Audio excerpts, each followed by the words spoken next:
Hi guys, how are you. बेटा आज हम यहाँ आए हैं किस पर्पज़ के लिए। मैं एक यूनिट उठाई है मैंने, कौन सी, पीरियोडिक क्लासिफिकेशन ऑफ एलिमेंट्स। ये 10th क्लास के लिए स्पेशली एनटीएससी के लिए है। इसको हम 11th के लिए भी यूज कर रहे हैं। मैं 11th के पार्ट इसमें पढ़ाऊंगा जो 10th एनटीएससी के लिए भी यूज है, क्योंकि 10th एनटीएससी में डिटेल में क्वेश्चन आएंगे, तो 11th का पार्ट मैं आपको करा रहा हूँ। ठीक है, ये पार्ट 10th में भी है, लेकिन हम इसको थोड़ा सा डीपली पढ़ेंगे, तो आपको बड़े ध्यान से ये चीजें पढ़नी है। पीरियोडिक क्लासिफिकेशन ऑफ एलिमेंट्स, जैसा कि आपको नाम से पता चल रहा है कि एलिमेंट्स को क्लासिफाई करना। हमें ऐसी जरूरत क्यों पड़ी कि हम इनको क्लासिफाई करें?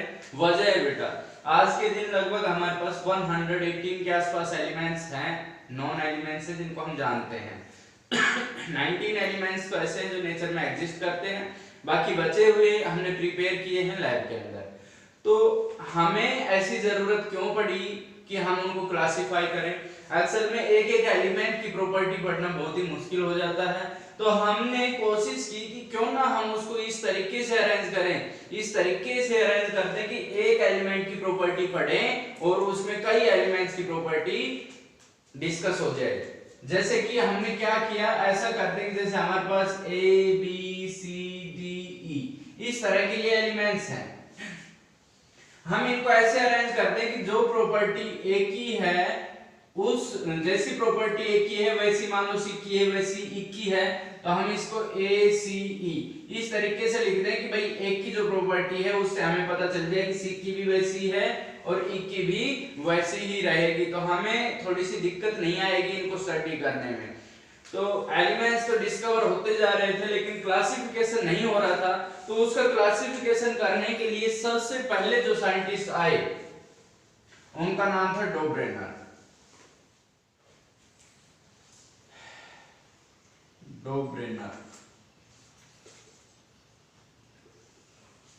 जर्मन साइंटिस्ट थे। इन्होंने क्या सोचा कि इन्होंने सबसे पहले बीड़ा उठाया, हिम्मत इसी ने की कि बोला एलिमेंट्स को तो मैं अरेंज कर दूंगा। जैसा कि मैंने आपको बताया, अक्सर में पहले जैसे हमारे पास रामायण हमने देखी, आजकल भी चल रही है दूरदर्शन पे, उसमें भी स्वयंवर हुआ था, जैसे कि सीता जी का हुआ था। तो बारी बारी से राजा आए थे, उन्होंने प्रयास किया था धनुष को उठाने का, नहीं उठा पा रहे थे। उसी तरह से इसको एलिमेंट्स को क्लासिफाई करने के लिए बारी बारी से साइंटिस्ट आ रहे थे। सबसे पहले डोब्रेनर साइंटिस्ट आया था, he was a German scientist, he tried very well. पहले उसने कोशिश की, उसने क्या बताया, उसने ट्रायड्स बनाए बेटा। ट्रायड्स मैं आपको बता रहा हूं कि क्या होते हैं। ट्रायड्स बनाए, उसने क्या किया, तीन तीन एलिमेंट्स के ग्रुप बनाए। जैसे कि मैं आपको लिख दूं, उसने क्या बनाया, उसने ऐसे बना दिया लिथियम, सोडियम एंड पोटेशियम, तीन एलिमेंट का एक ग्रुप बना दिया। और उसने क्या कहा जो फर्स्ट एलिमेंट है उसका एटॉमिक मास, और लास्ट है फर्स्ट और थर्ड एलिमेंट के एटॉमिक मासेस के सम को अगर 2 से डिवाइड कर देंगे तो जो बचेगा वो किसका आएगा, सेकंड का आएगा। कहने का मतलब फर्स्ट और थर्ड का मीन निकालेंगे हम, तो वो जो आएगा मास वो किसका आ जाएगा, सेकंड का आ जाएगा। जैसे कि लिथियम का बेटा होता है 3 एटॉमिक नंबर होता है, 7 क्या है उसका एटॉमिक मास। इसी तरह से पोटेशियम का जो एटॉमिक मास है वो होता है 39। अगर इसका मीन निकाले हम तो ये होगा 46/2 दैट इज 23। तो ये जो 23 है ये किसका आ जाएगा, सेकंड एलिमेंट का एटॉमिक मास होगा। इस तरीके से उसने ट्रायड्स बनाए, प्रयास अच्छा किया। उसने फिर किस किस को अरेंज किया, उसने कैल्शियम, स्ट्रोंटियम एंड बेरियम को अरेंज कर दिया। इसका मास का सम और इसके मास का सम, इन दोनों का सम को 2 से डिवाइड करें तो बोला स्ट्रोंटियम का आ जाएगा। फिर उसने क्लोरीन, ब्रोमीन और आयोडीन, इन तीन एलिमेंट्स को अरेंज किया। और उसने क्या बताया जी, क्लोरीन का जो मास है और आयोडीन की जो मास का सम है उसको अगर 2 से डिवाइड कर देंगे तो किसके बराबर आएगा, ब्रोमीन के बराबर आ जाएगा। कोशिश अच्छी थी, बेचारे ने प्रयास किया, शुरुआत भी उसने की, सराहना होनी चाहिए उसकी, एप्रिसिएशन मिलना चाहिए, लेकिन उन भाई साहब से ज्यादा कुछ नहीं हो पाया। 3 ही वो ग्रुप बना पाया, उसके बाद उसने हाथ खड़े कर दिए। तो अगर आपसे पूछा जाए कि भाई डोब्रेनर की लिमिटेशंस क्या थी, कमियां क्या थी, तो आप क्या कहोगे? उसने प्रयास किया लेकिन सफल नहीं हो पाया।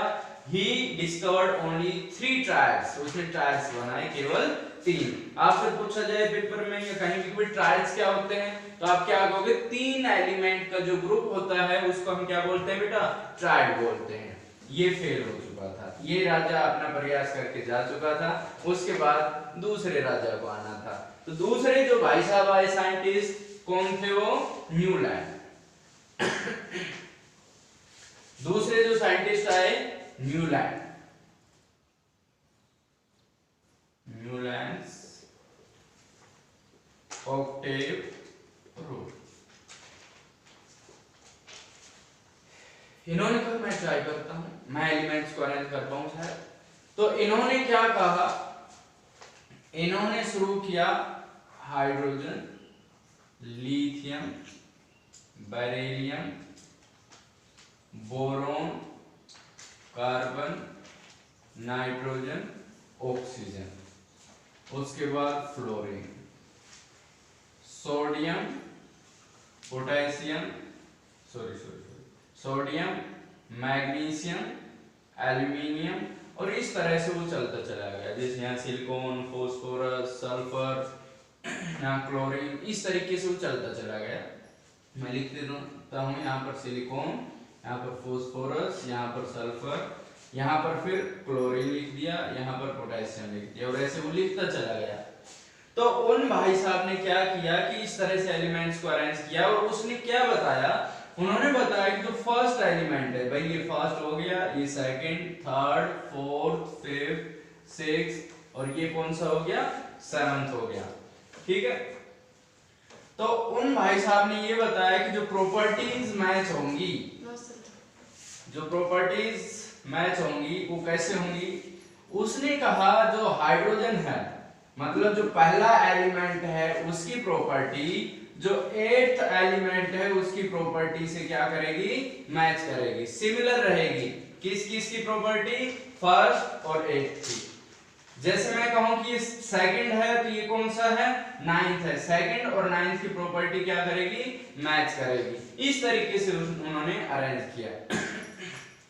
चलो अच्छी बात है भाई, हम तो उनसे भी सहमत हो गए भाई, चलो आपने ठीक कहा। उसने कहा बेरिलियम की मैग्नीशियम से, बोरोन की एल्यूमिनियम से प्रॉपर्टीज क्या कर जाएंगी? मैच कर जाएंगी। समझ रहे हो इस चीज को? तो इसमें उसने एक चीज और बताई, म्यूजिक से भी जोड़ा उन्होंने इस सिस्टम को, म्यूजिक से भी जोड़ा। बोले जैसे कि हमारे पास सुर सागर है, खैर हमें तो ज्यादा पता नहीं, सा रे ग म प द नी सा, फिर से सा पे आ गया। उन्होंने ऐसे बताया जैसे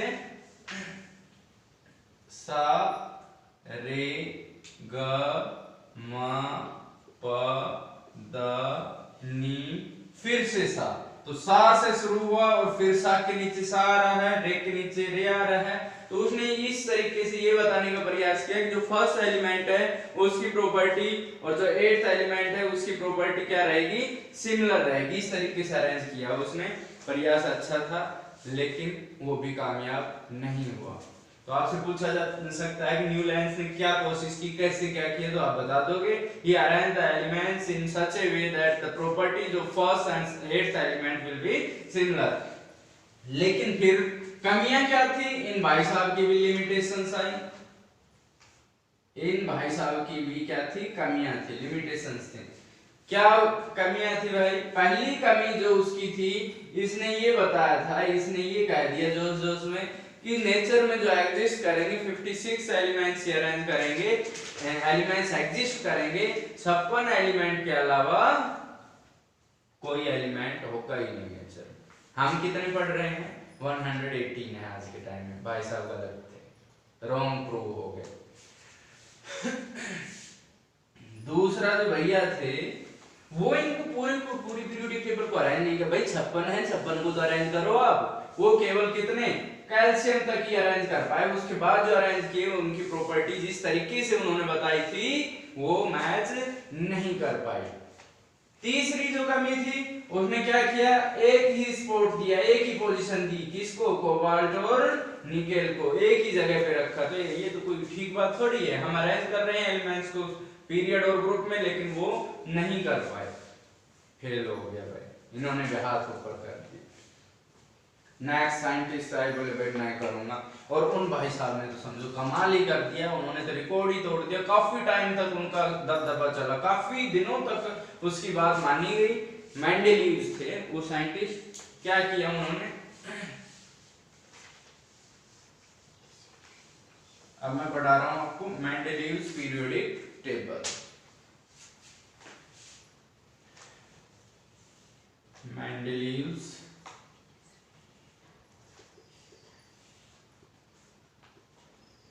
पीरियोडिक टेबल क्या होती है। मेंडेलीव एक साइंटिस्ट थे, वो बेचारे आए और क्या बोले, बोले मैं इन एलिमेंट्स को क्या करूंगा, अरेंज करूंगा, मैं अपने हिसाब से करूंगा। कैसे किया उन्होंने, दो तीन चीजें थी। पहला तो उसने किसके बेसिस पे किया, इंक्रीजिंग एटॉमिक मासेस के बेस पे। जो न्यूलैंड्स ऑक्टेव रूल था वो भी इंक्रीजिंग एटॉमिक मासेस के बेस पे ही था। और अगर मैं मेंडेलीव्स की बात करूं इन्होंने कहा कि elements are arranged in such a way that elements having lesser number of atomic mass will be arranged first and higher atomic masses will be left behind, means after that। तो इस तरीके से हम अरेंज कर सकते हैं। दूसरी जो उन्होंने बहुत अच्छी बात की, उन्होंने क्या किया, एलिमेंट्स की पहले ऑक्सीजन और हाइड्रोजन के साथ रिएक्शन कराई ताकि ऑक्साइड और हाइड्राइड बन जाए। उन्होंने इन एलिमेंट्स को क्यों लिया, इसलिए लिया क्योंकि ऑक्सीजन और हाइड्रोजन बहुत ज्यादा रिएक्टिव है, और इन्होंने जो एक जैसे ऑक्साइड बना रहे थे ना, उन एलिमेंट्स को एक ही ग्रुप में रखा। जैसे कि मैं आपको एग्जांपल दूं, हमारे पास सोडियम है और हमारे पास लिथियम है, उसने ऑक्सीजन के साथ सोडियम की कराई, तो जो बना क्या बना, ऑक्साइड बना। कौन सा बनेगा, ऑक्सीजन की वैलेंसी कितनी है, 2 होती है, और सोडियम की वैलेंसी कितनी होती है, 1। ये आपने 9th क्लास में अच्छे से पढ़ा होगा, नहीं पढ़ा है तो मैं एक बार आपको बता देता हूं। सबके एटॉमिक नंबर आपको याद होने चाहिए। जैसे हमारे पास सोडियम है 11 है इसका एटॉमिक नंबर, फर्स्ट सेल में 2 आते हैं, सेकंड में 8 आते हैं और थर्ड में 1, लास्ट सेल में कितना है, 1 है, तो इसकी वैलेंसी कितनी हो गई, 1। ऑक्सीजन में 8 है तो आया 2 and 6, तो बेटा 6 हैं, मैंने आपको बताया था या आपके टीचर ने आपको बताया होगा, वैलेंसी है कि वो कितने इलेक्ट्रॉन अपना ऑक्टेट पूरा करने के लिए लूज कर सकते हैं या कितने गेन कर सकते हैं। ये तो एक लूज कर रहा है 8 पूरे करने के लिए, ये क्या करेगा, 2 इलेक्ट्रॉन गेन करेगा ऑक्टेट पूरा करने के लिए।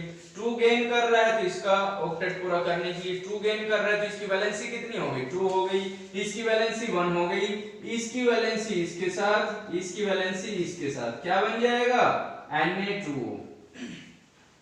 इसी तरीके से अगर मैं लिथियम की बात करूं, यहां पर लिथियम है, यहां पर ऑक्सीजन है, लिथियम की वैलेंसी लिखिए, लिथियम का एटॉमिक नंबर 3 है। इसके लिए बेटा आपको एटॉमिक नंबर पता होना बहुत जरूरी है, जिंक तक आप लोगों को याद होने चाहिए, खासकर मैं ऑक्सफोर्ड स्कूल के बच्चों के लिए कह रहा हूं, जब छुट्टियों के बाद वो पहुंचेंगे स्कूल में तो जिंक तक उनको एटॉमिक नंबर और एटॉमिक मासेस याद हों, वरना जानते ही हो।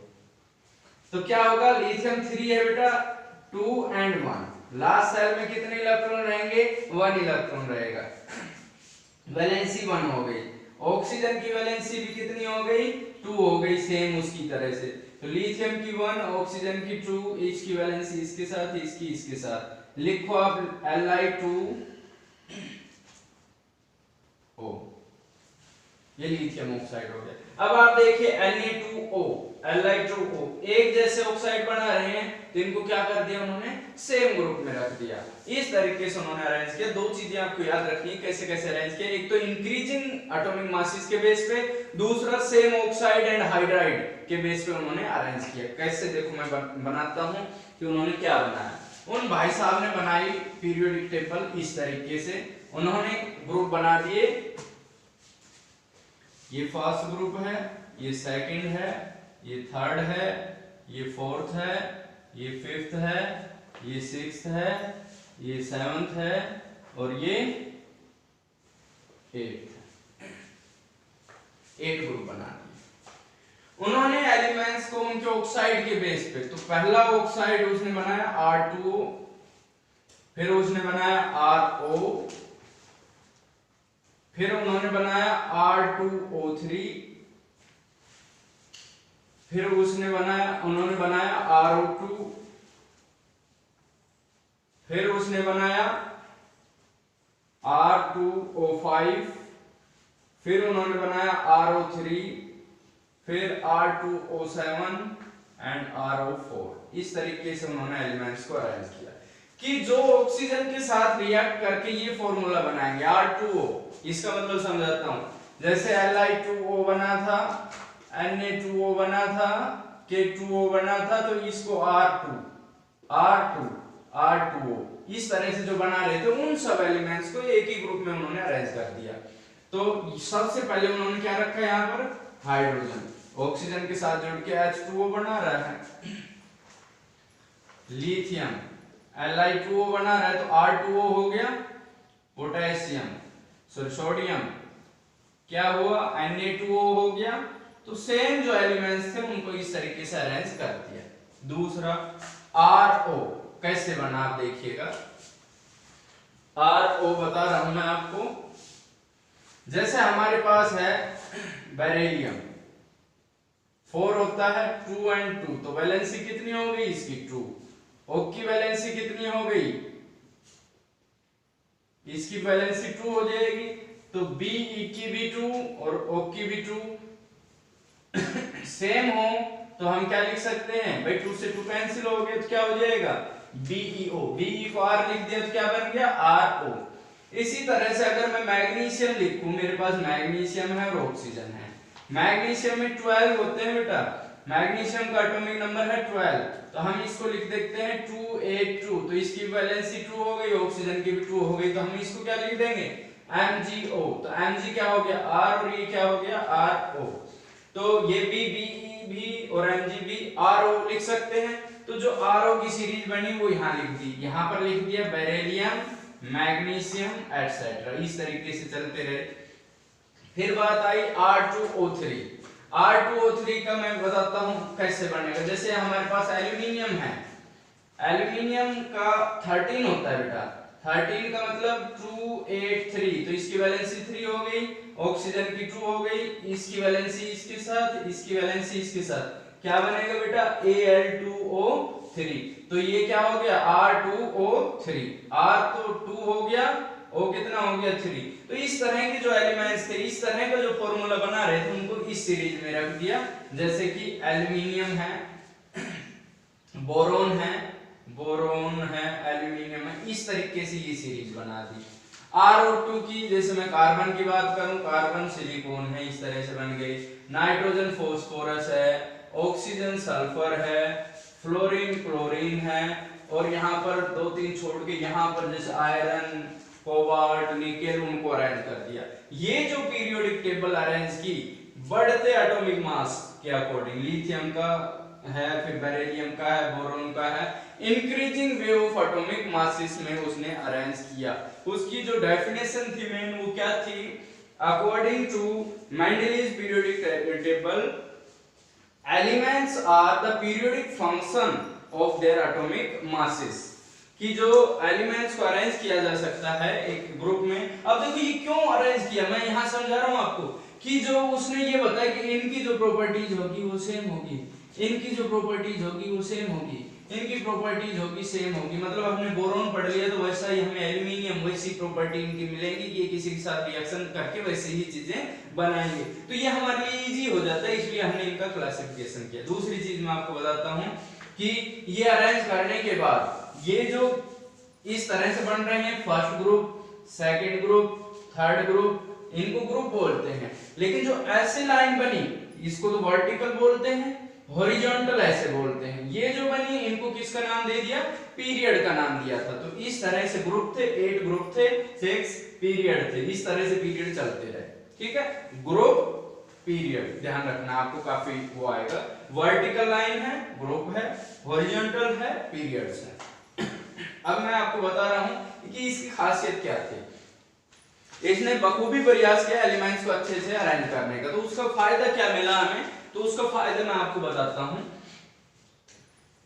पहला तो ये मिला हमें कि उसने क्या किया, प्रिडिक्शन किया, प्रिडिक्शन ऑफ न्यू एलिमेंट। बहुत इंपॉर्टेंट पॉइंट है ये, कंपटीशन के हिसाब से आपके बहुत काम आएगा, चाहे 11th का हो, 11th वालों के लिए जो जैसे IIT के लिए जाएंगे, नीट के लिए जाएंगे, उनके लिए। 10th में अगर NTSC का कोई कर रहा है तो उसके लिए, NTSC के लिए मैं बता रहा हूं कि उसने क्या किया कि कुछ एलिमेंट्स को ये कह दिया कि ये एलिमेंट डिस्कवर किया जाएगा, ये एलिमेंट अभी मिला नहीं है लेकिन ऐसा हमें कोई एलिमेंट जरूर मिलेगा। अगर मैं ये बात बताऊं आपको कि जैसे उसने क्या कहा कि एल्युमिनियम के बाद एक स्पेस छोड़ दिया, उसने कहा कि यहाँ कोई ना कोई एलिमेंट जरूर एग्जिस्ट करेगा। वो जादूगर आदमी था इसलिए पता कर लिया। उसने क्या जादू लगाया कि भाई इन एलिमेंट्स जो नीचे तक जा रहे हैं उनके एटॉमिक मासेस का जो डिफरेंस था वो देखा। उसने देखा कि जो अरेंज कर रहा था उसमें इसमें बहुत डिफरेंस आ रहा था, तो उसने कहा यहाँ बीच में कोई ना कोई एलिमेंट जरूर आएगा। बाद में आया भी। इसी तरह से सिलिकॉन था, सिलिकॉन के नीचे भी उसने जगह छोड़ दी, बोले कोई नया एलिमेंट डिस्कवर होगा और हम उसको यहाँ रखेंगे। उनका नाम क्या रखा उन्होंने, उस टाइम पे उन्होंने इसका नाम रख दिया, क्योंकि ये एल्यूमिनियम के बाद आ रहा था तो इसको कह दिया एक्का एल्यूमिनियम। ये सिलिकॉन के बाद आ रहा था इसलिए इसको क्या कह दिया, एक्का सिलिकॉन। बेटा बहुत इंपॉर्टेंट पॉइंट है, कंपटीशन के हिसाब से याद रख लेना, एक्का एल्यूमिनियम, एक्का सिलिकॉन। ये गैलियम था, ये जर्मेनियम। बाद में इनका नाम पड़ा है, बाद में जब डिस्कवर हुए तो उनको यहाँ पर रख दिया, कुछ ज्यादा करने की जरूरत नहीं पड़ी। प्रॉपर्टी उसने इनकी, इसको डिस्कवर करने से पहले बोला ऐसा मिलेगा उसकी ये प्रॉपर्टीज होंगी। एलिमेंट डिस्कवर नहीं हुआ था, मिला नहीं था हमें, उन्होंने भाई साहब ने प्रॉपर्टीज बता दी पहले ही। हमने यहाँ रखा प्रॉपर्टी वही निकली, बस हमने सिंबल अलग कर दी। उसने इसका नाम एक्का एल्यूमिनियम था, हमने उसका नाम गैलियम रखा। इसका नाम एक्का सिलिकॉन था, हमने उसका नाम जर्मेनियम रख दिया। दूसरी जो इसकी खासियत थी, दूसरा जो हमें इसका फायदा हुआ, इन्होंने जो अच्छा किया वो ये किया, कुछ एलिमेंट्स के एटॉमिक मासेस रॉन्ग थे। कुछ एलिमेंट डिस्कवर हो चुके थे, हमने उनके एटॉमिक मासेस लिख दिए थे लेकिन वो गलत थे। इन्होंने इसके अकॉर्डिंग उनके एटॉमिक मासेस में क्या किया, करेक्शन किया। तो ये जो दो मेन पॉइंट थे आपको याद रखने हैं उसके। फिर उसकी लिमिटेशंस, अगर हम बात करें मेंडलीव्स पीरियोडिक टेबल है, उसकी लिमिटेशंस, कमियां, खामियां, drawbacks, limitations of Mendeleev's periodic table. भाई क्या कमियां थी, पहला तो ये हाइड्रोजन को अरेंज नहीं कर पाया, पीरियोडिक टेबल में हाइड्रोजन कहाँ आएगा ये नहीं बता पाया। दूसरा ये आइसोटोप्स, आगे पढ़ेंगे हम क्या होते हैं मैं आपको बताऊंगा, आइसोटोप्स की पोजीशन भी नहीं बता पाया। इसने कुछ एलिमेंट्स का ऐसे कर दिया कि जिनका एटॉमिक मास, जैसे हमने क्या कहा था, जिनका एटॉमिक मास कम होगा उसको पहले लिखेंगे, जिसका ज्यादा होगा उसको बाद में लिखेंगे। एक दो जगह इसने ऐसा कर दिया कि जिनका एटॉमिक मास कम था उसको बाद में लिख दिया, जिसका ज्यादा था उसको पहले लिख दिया। कोबाल्ट और निकेल के केस में इसने ऐसा किया। तो these are the three main limitations of Mendeleev's periodic table. खत्म कहानी हो गई इसकी। अब मैं थोड़ा सा आगे और बता देता हूं, और मैं बता रहा हूं कि कल जो है मॉडर्न पीरियोडिक टेबल के बारे में बहुत सी चीजें बताऊंगा मैं, कंपटीशन के हिसाब से मिस नहीं करना है, और जो चीजें बताऊं उन पे शुरू से ही गौर करते चलना है। मैं बता रहा हूं इसके बाद क्या आया, मॉडर्न, कमियां आ गई इसमें, तो उसके बाद modern periodic table.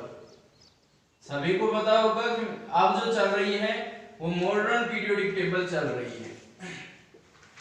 Modern periodic table सबसे पहले किन भाई साहब ने बताई, सबसे पहले हेनरी मोसले ने बताई। The man is Henry Moseley. इन्होंने कहा कि elements are not arranged in increasing way of atomic masses. He said that these can be arranged in increasing order of atomic number. Atomic number के increasing वे में उन्होंने लिखा।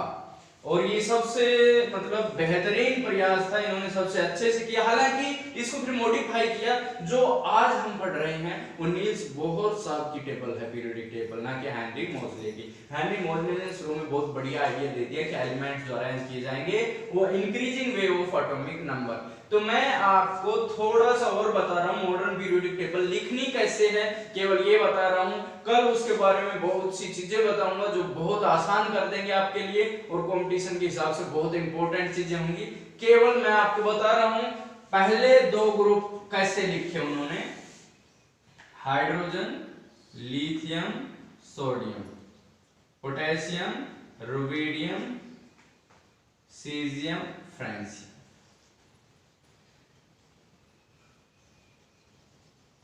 Beryllium, magnesium, calcium, strontium,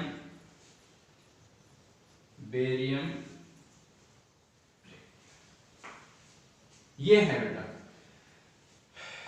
पहले दो group उन्होंने इस तरीके से अरेंज किए, increasing way of atomic number. ध्यान रखना, इसको याद करने का स्पेशल तरीका मैं बता रहा हूं। हाइड्रोजन, लिथियम, सोडियम, ये हमें भी याद नहीं रहते, एक तरीका है याद करने का। जैसे कि हेलिना की रब से फरियाद, ऐसे याद रख लेना। हेलिना एक मुस्लिम लड़की है, उसकी रब से फरियाद, याद रखने का तरीका हेलिना की रब से फरियाद। इसको याद करेंगे, बेटा मांगे कार स्कूटर बापू राजी। हो सकता है बापू राजी ना हो तो बापू रोने लग जाए, तो बापू रोए भी कह सकते हैं हम। बेटा मांगे कार स्कूटर बापू राजी। तो ये याद करने का तरीका पीरियोडिक टेबल को आसानी से आप कहीं भी किसी भी टाइम, अगर आप ऐसे याद करोगे बेरिलियम उसके बाद मैग्नीशियम उसके बाद, ये नहीं हो पाएगा। आप इस तरीके से हेलिना की रब से फरियाद, बेटा मांगे कार स्कूटर, ऐसे भी कर लेना, बेटा मांगे कन्या सुंदर बापू रोए।